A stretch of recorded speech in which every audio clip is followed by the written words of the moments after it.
Hay po, naisipan ko ngayon magluto ng shrimp salvatore dahil mayroon akong shrimp.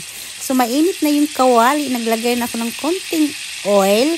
And then, nilagay ko na yung butter. So, habang paunti-unting natutunaw yung butter, nilagay ko na yung bawang. Tapos, yung bawang medyo marami-rami ang nilagay ko. Kasi pag ako magluto ng shrimp, gusto ko maraming bawang. So, hinintay ko lang na medyo mag-brown yung shrimp at yung garlic. Tapos, tunaw na din yung butter. Tapos, nilagay ko na yung siling pula. Tapos, okay na yan.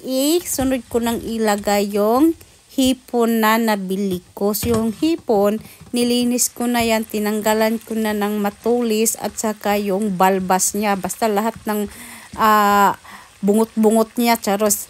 Basta tinanggalan ko na lahat. So, malinis na yan.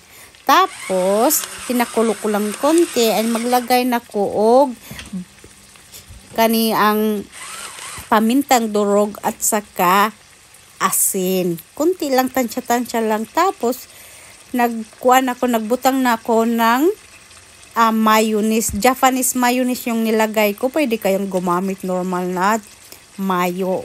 Tapos, naglagay na ako kunting chili sauce pang padagdag ulit ng halang ba. Unya, halo-haloin kunti. So, pagkatapos maghalo-halo, ako lang na siyang hayaan dyan na kumulo.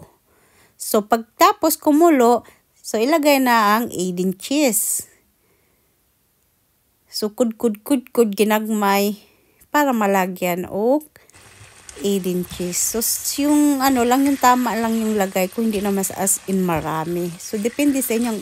Iba, marami ako, konti lang nilagay ko. Tapos, hinalo-halo ko lang.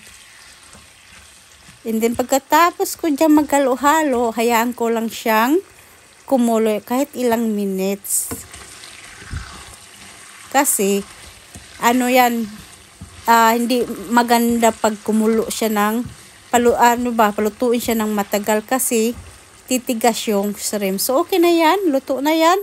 Ako na siyang i-transfer sa akong butanganan sa akong plato.